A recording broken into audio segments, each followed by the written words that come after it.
demiryollarının yeniden yapılandırılması ve genel olarak kamu iktisadi teşebbüslerinin yeniden yapılandırılmasıyla ilgili devam eden bir çalışma var.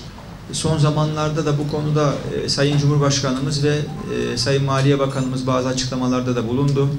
Salı gününe kadar da kamu iktisadi teşebbüslerinin hangi koşullarda, ne ölçüde, hangi takvimde yapılandırılacağıyla ilgili de bir açıklamayı da Maliye Bakanlığı yapmasını Salı gününe kadar bekliyoruz. Ama bizim kurum içerisinde ve bakanlığımızda da yaptığımız görüşmeler neticesinde öğrendiğimiz bir takım bilgiler de var. Bunlardan dolayı da biz endişe duyuyoruz ve Adana'ya da bu endişemizi ve önerilerimizi paylaşmak üzere Adana'ya da toplantı yapmaya geldik. Adana bizim için, demiryolları için önemli bir kent. Ulaştırma Memursen'e bağlı burada Ulaştırma Bölge Müdürlüğümüz ve havalimanımız da var.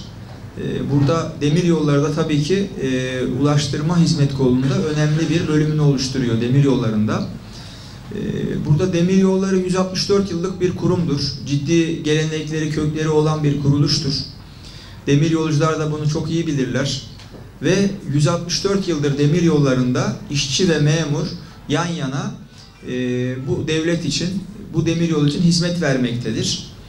Bizim de bu yeniden yapılandırma sonrasında da en önemli isteğimiz burada 164 yıldır olduğu gibi işçinin, memurun yan yana bu kurumda çalışmaya güvenceli bir şekilde devam etmesi.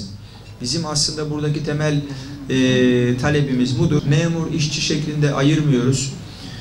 Burada personel yapılandırmadan olumsuz etkilenmemelidir. İş güvencesine herhangi bir şekilde bir değişiklik olmamalıdır. İşçi, memur yan yana 164 yıldır olduğu gibi bu kurumda güvenceli bir şekilde istihdam edilmeye devam edilmelidir.